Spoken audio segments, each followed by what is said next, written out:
Assalamualaikum warahmatullahi wabarakatuh. Waalaikumsalam warahmatullahi wabarakatuh. Alhamdulillah rabbil alamin. Asyhadu an la ilaha illallah wa asyhadu anna Muhammadar Rasulullah. Allahumma shalli ala sayyidina Muhammad wa ala ali sayyidina Muhammad. Alhamdulillah, marilah kita panjatkan puji syukur kehadirat Allah Rabbi yang berkat segala sesuatu kenikmatan yang diberikan kepada kita, kenikmatan iman, kenikmatan Islam, kenikmatan sehat walafiat, kenikmatan kesempatan, sehingga Bapak Ibu bisa meringankan langkah kaki datang ke Masjid As-Sofa untuk mengikuti kajian ilmu. Insyaallah mudah-mudahan mendapatkan rahmat dan keberkahan dari Allah Subhanahu wa taala. Amin Allahumma amin.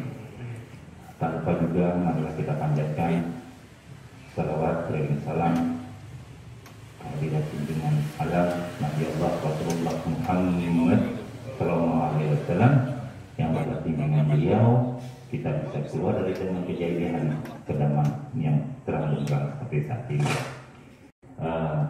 Repot dengan Pak Ustaz mengenai apa sih kira-kira judulnya. Menurut Pak Ustaz, kita hari ini akan membahas tema menggapai keberkahan. Jadi nanti insya Allah akan dikupas apa itu berkah, bagaimana cara meraihnya, apa saja yang dimaksud dengan berkah, segala sesuatunya. Kemudian juga dalam akhir nanti kajian kita diberikan kesempatan kepada Bapak Ibu untuk memberikan pertanyaan atau mungkin ulasan yang dibutuhkan lebih lanjut, dipersilakan. Demikian pengantar dari saya. Bila kita hidayah, wassalamualaikum warahmatullahi wabarakatuh. Wa asyhadu anna Muhammadan abduhu wa rasuluhu la nabiyya wa rasula ba'da. Allahumma shalli wa sallim wa barik ala sayyidina Muhammadin ibni Abdillah wa ala alihi wa ashabihi wa man tabi'ahu bi ihsanin ila yaumil sa'ah. Allahumma la sahla illa ma ja'altahu sahlan wa anta taj'alul hazna idza syi'ta sahlan.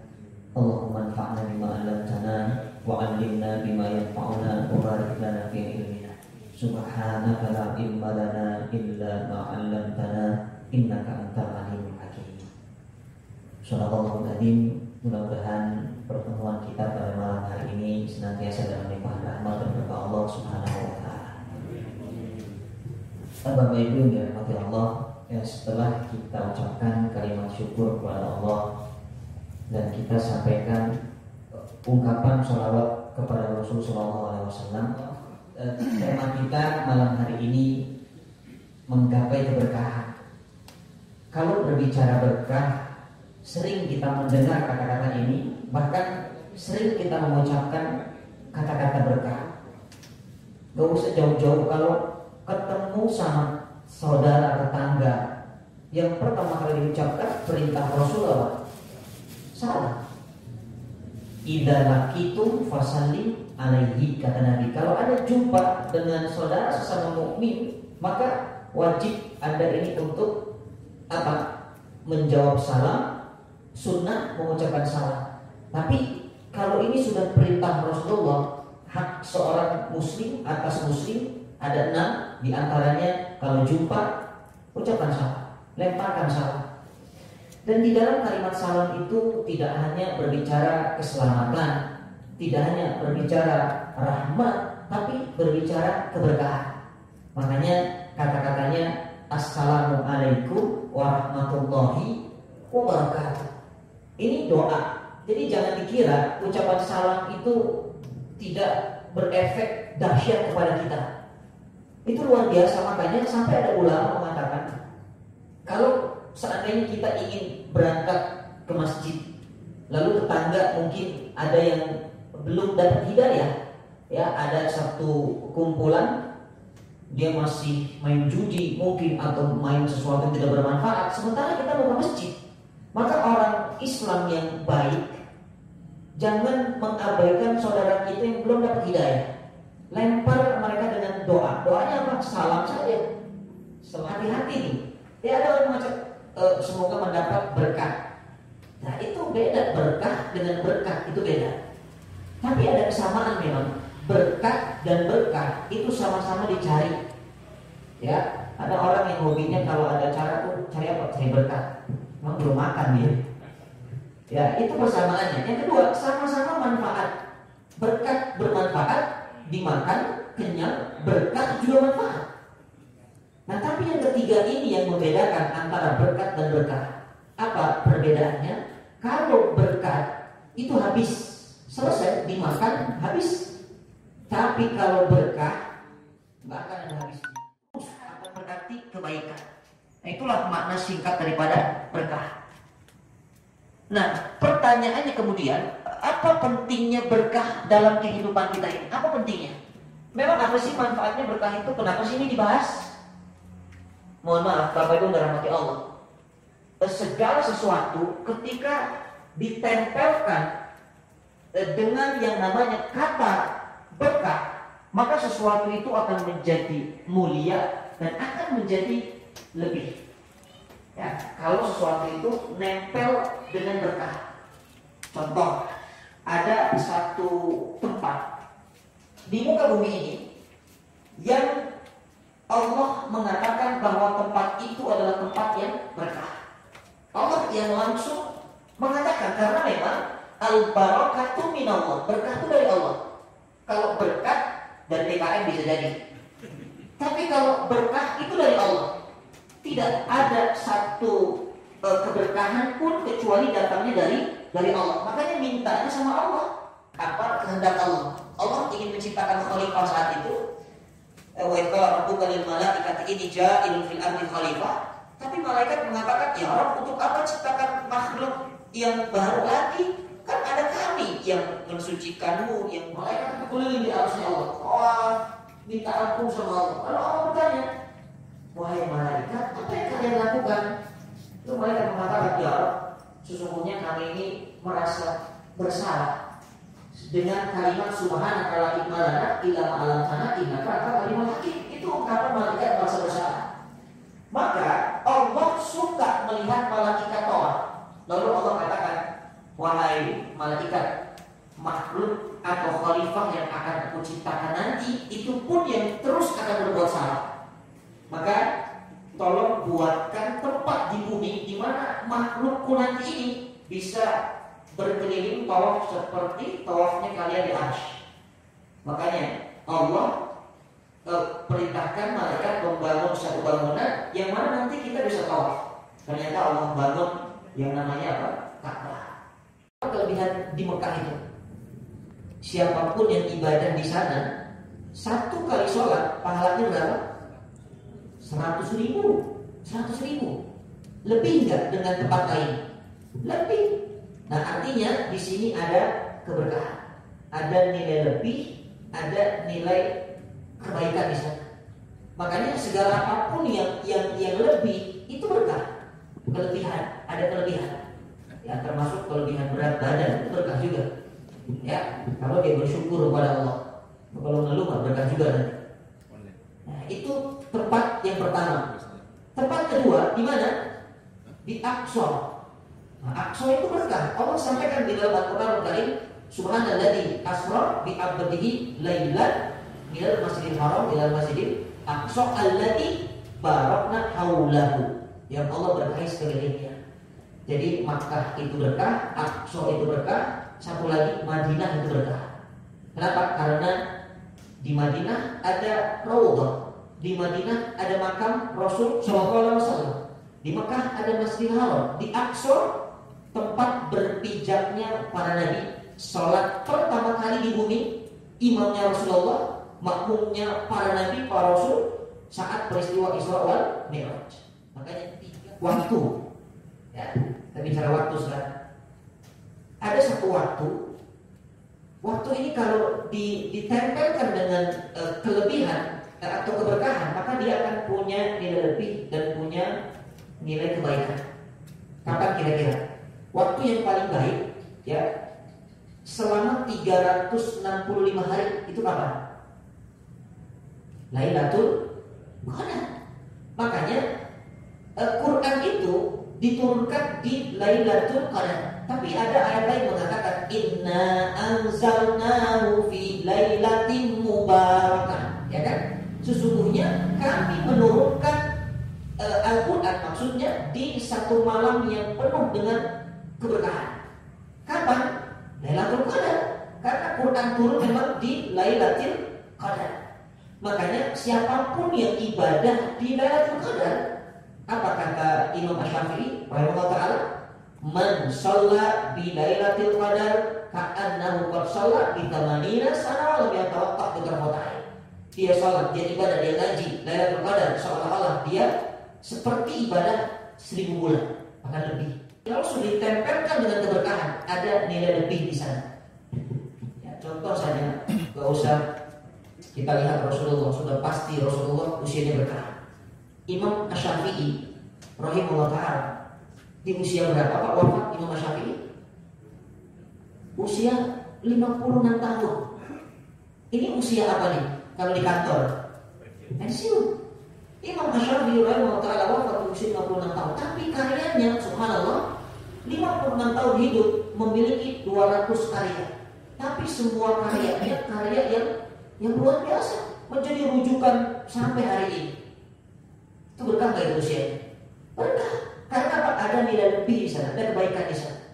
Ya, bukan hanya Imam Asy-Syafi'i, kalau berbicara Imam An-Nawawi lebih muda lagi wafatnya. Bahkan belum sempat menikah, tapi karya-karyanya rujukan-rujukan menjadi rujukan para ulama. Jadi kalau bicara berkah, Bapak Ibu dan Allah, jangan bicara kuantitas. Salah besar kalau keberkahan disandingkan dengan kuantitas.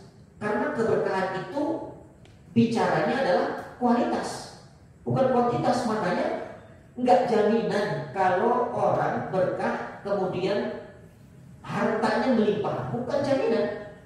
Karena harta itu tergantung kepada siapa yang memegangnya. Kalau harta dipegang orang soleh, hartanya menjadi soleh. Makanya Allah titipkan harta itu kepada Nabi Sulaiman, Nabi Daud alaihi wassalam, Abdurrahman bin Auf alaihi salam, Utsman bin Affan radhiyallahu anhu.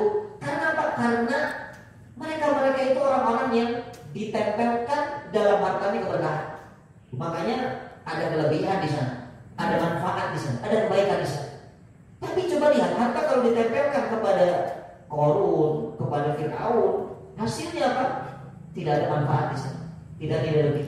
Makanya bicara harta yang barokah itu bukan kuantitas, tapi kualitas. Nah, apa kunci-kunci keberkahan? Ya, bismillah, subhanallah. Dikatakan para ulama, yang pertama, kunci keberkahan ini adalah tilawatil Quran. Berarti rajanya keberkahan itu ada di Al-Quranul Karim. Ya, Quran mengatakan di dalam surah Shad ayat 29, subhanallah, a'udzu billahi minasyaitonir rajim, kitabun anzalnahu ilaika mubarakun. Kitabun anzalnahu ilaika mubarakun.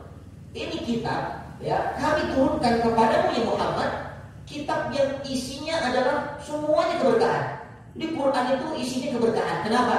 Karena tidak ada celah dalam Quran. Coba Bapak Ibu, mohon maaf, kalau baca kitab atau buku, penulisnya mau terkenal sehebat apapun, dia pasti menuliskan kata-kata sebagai penutupnya ucapan maaf, ya kan? Mohon maaf kalau dalam penulisan banyak kekurangan. Ya, karena memang al-fakir, manusia banyak kesalahan. Ya, kalau ada kesalahan atau ada koreksi silakan sampaikan. Apa kata Allah? Dzalikal kitabu la raiba fihi. Itu kitab tidak ada keraguan. Langsung dijamin oleh Allah. Langsung dijamin. Allah yang berani menjamin ini tidak ada salahnya. Karena apa? Quran itu mubarak, keberkahannya ada, kelebihannya ada. Makanya Rasulullah SAW ini berkahnya Quran. Rasulullah itu dilahirkan pada saat Persia dan Romawi itu sedang menguasai dunia, ya kan? Sedang dua imperium ini sangat luar biasa saat itu. Tapi Rasul SAW Gaya-gayanya tidak ke Persia-Persiaan tuh hidupnya, enggak ke Romawi-Romawian tuh hidupnya. Tapi Rasulullah hidupnya adalah merubah peradaban. Kenapa? Karena dibimbing oleh wahyu, Quran yang membimbingnya. Makanya enggak ke Persia-Persiaan, enggak ke Romawi-Romawian. Anak kita sekarang lahirnya di meruyung, lahirnya di Parung Bingung, tapi gayanya ke Korea-Koreaan coba. Gayanya ke barat-baratan. Kenapa? Karena tidak dibimbing oleh Quran. Makanya hilang keberkahan. Lihat Rasulullah dan para sahabat, subhanallah, karena dibimbingnya oleh Quran, Rasulullah membersihkan jiwa mereka dengan Quran, dibacakan ayatnya, yatslu alaihim alaihi ayatihi, yatslu ayatihi, atau dikatakan baca ayat-ayat Allah, lalu wa yuzakihim, membersihkan jiwanya. Baru apa? Para sahabat itu mengamalkan isi daripada Al-Quran. Dan kata para ulama, hakim di sini maknanya bukan hanya bijaksana secara zahir, tapi Quran ini juga mengajarkan seseorang secara spiritualnya. Ya, zahirnya bijaksana, tapi kadang-kadang ada spiritualnya lemah. Tapi Quran tidak sempurna dari segala sisinya. Bahkan hakim diartikan juga tersusun dengan rapi dan indah itu Quran. Coba Quran itu susunannya, kalau kita gali susunan Quran itu mukjizat luar biasa. Makanya wajar kalau Quran itu dikatakan mubarakun atau berkah. Karena memang isinya apapun yang ada di Quran, dari harokatnya, dari satu hurufnya, dari juz-juznya, dari lembaran-lembarannya, semuanya tidak ada kekurangan, semuanya kelebihan. Contoh susunan Quran ini kita ungkap malam hari ini. Saya ambil beberapa surat saja. Bapak Ibu tahu surah Al-Qadar? Tahu Al-Qadar? Al-Qadar itu terletak di antara surah apa?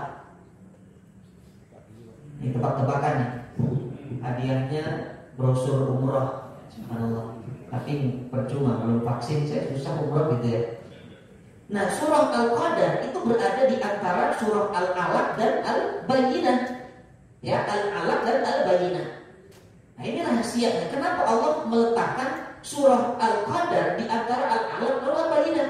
Ternyata ini ada hikmah yang besar di dalamnya.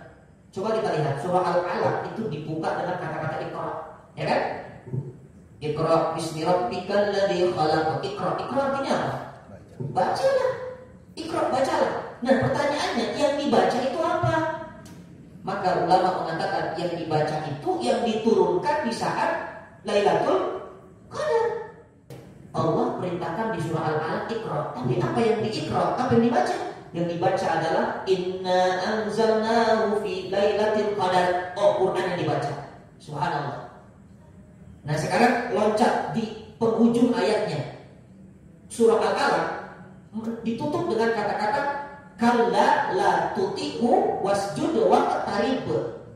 Kalla itu dalam bahasa Al-Quran, kalau ada kata-kata kalla itu satu opini yang salah dari orang-orang kafir, lalu Allah tepis dengan kata-kata kalla. Jadi ada opini-opini salah dari orang kafir tentang Quran itu, lalu ditepis oleh Allah dengan kata-kata kalla. Jadi kalau Bapak Ibu baca Quran ada kata-kata kalla, oh berarti ini penolakan dari Allah. Contoh, dalam surah lain ada kalimatnya kalla bal rana ala qulubihim ma kanu yaksibun. Tidak, sekali-kali mereka itu salah. Bukan seperti itu. Karena orang-orang yang ada dalam surah ini mengatakan Quran itu asatirul awwalin. Quran itu dongeng masa lalu saja. Tapi Allah katakan bukan, Quran itu bukan dongeng masa lalu, tapi hati kalian saja yang sudah hitam. Ron itu penyakit hati sudah parah. Akibat dari perbuatan kalian, makanya kalian mengatakan Quran itu dongeng. Padahal Quran itu kisah nyata, Quran itu hukum syariat, Quran itu adalah petunjuk ibadah. Al-Bayyinah itu kan artinya apa? Yang menjelaskan, yang menerangkan. Maka Quran tadi dalam surah Al-Qadar itu kan dijelaskan. Hanya Allah mengatakan inna anzalnahu fi lailatul qadar wa ma adraka ma lailatul qadar. Yang dibahas Lailatul Qadarnya, Qurannya tidak. Makanya Quran yang bagaimana yang harus kita baca dijelaskan dalam surah Al-Bayyinah. Ya Bu, sampai di sini bisa dipahami kan? Nah, itulah mukjizat Quran. Itu dari sisi susunan surat, belum lagi dari huruf-hurufnya. Subhanallah. Makanya kalau orang dia bersahabat dengan Quran, mustahil dia tidak mendapatkan keberkahan Quran. Coba dicek. Terbata-bata pahalanya dua, Bunda. Subhanallah. Dua pahalanya. Man wa man tahu ya wa man tahu falahu ajran, kata Rasulullah. Yang lancar akan bersama Jibril di surga. Al-mahiru bil Qur'ani ma'as-safaratin kiramin bararah. Tapi yang terbata-bata pahalanya dua. Ya, kalau 2 dikali 10 berarti 20. Mana lebih banyak pahala? Yang terbata-bata atau yang lancar? Bisa jadi yang terbata-bata lebih banyak. Tapi jangan mentang-mentang banyak jadi kamu belajar.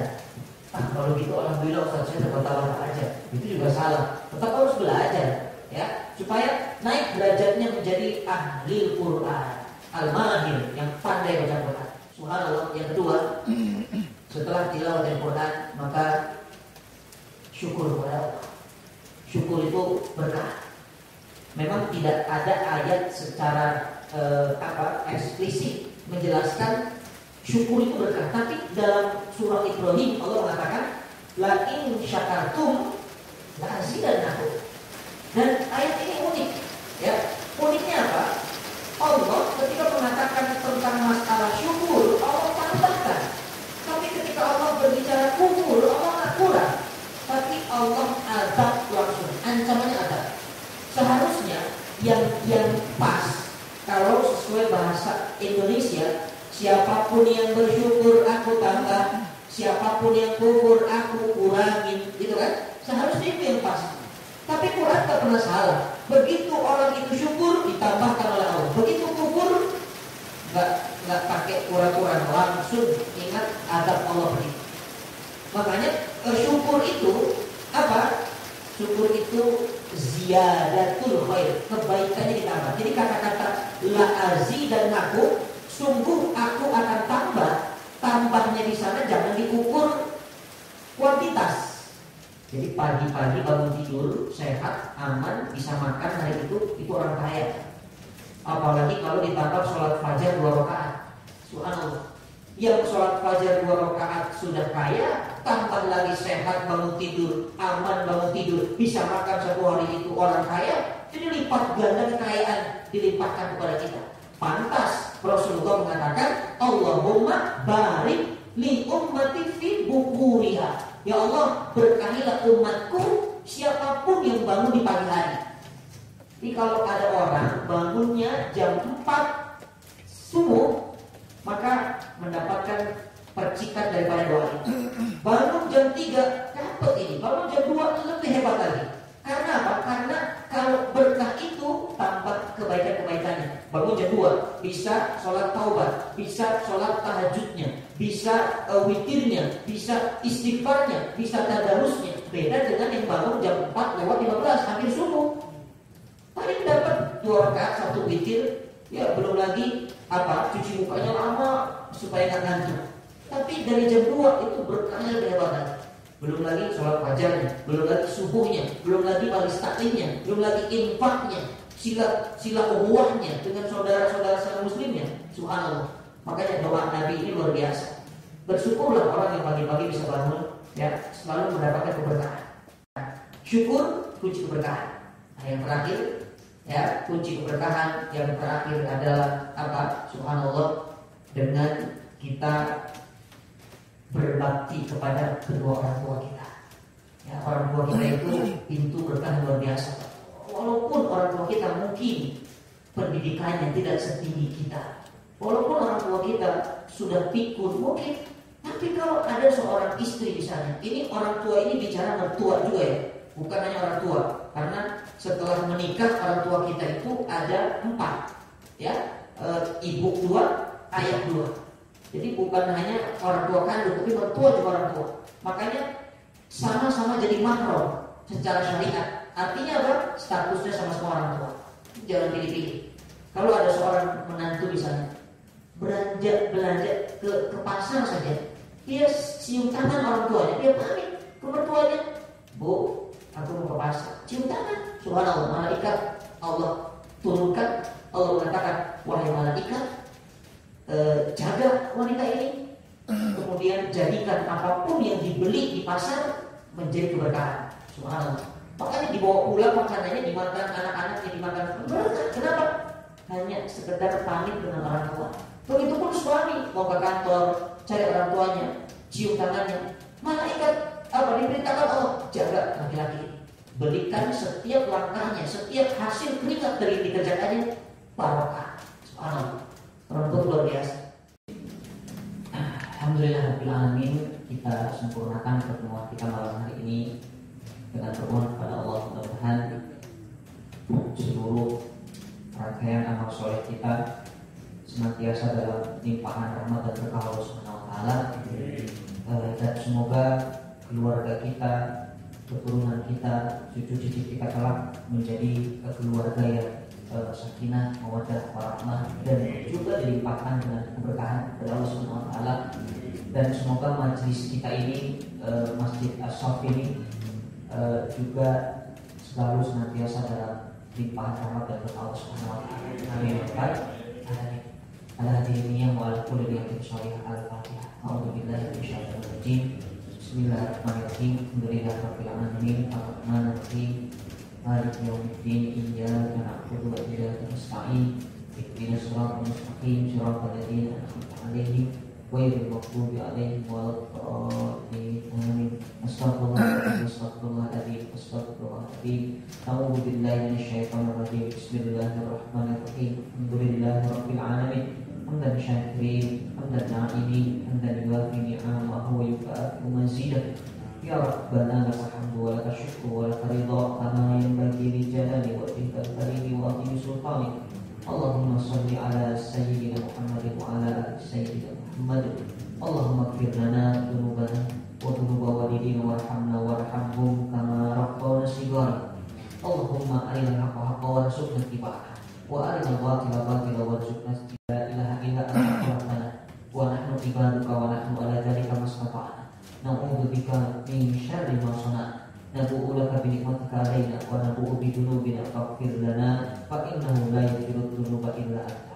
Rabbana la tuzigh qulubana ba'da idh hadaitana wa hab lana min ladunka rahmatan innaka antal wahhab. Allahumma ja'alna min ahlil barakah. Allahumma ja'alna min ahlil barakah. Allahumma ja'alna waj'al ahlana waj'al ummahatina wa abaina min ahlil barakah. Rabbana la tada'lana fi maqamina hadha dhamma illa ghafartah wa la hamma illa farajtah wa la dayna illa qadaitah wa la maridan illa syafaitah wa la 'iban illa syakartah wa la jahilan illa 'allamtah wa la hajatan min hawaijid dunya wal akhirah illa qadaitah ya arhamar rahimin. Rabbana atina min ladunka rahmatan wa hayyi' lana min amrina rasyada. Rabbana atina fid dunya hasanah wa fil akhirati hasanah wa qina adzabannar wa adkhilnal jannata ma'al abrari aziz ya ghaffar ya rabbal alamin. Bi fadlika subhana rabbika rabbil izzati amma yasifun wa salamun alal mursalin walhamdulillahi rabbil alamin.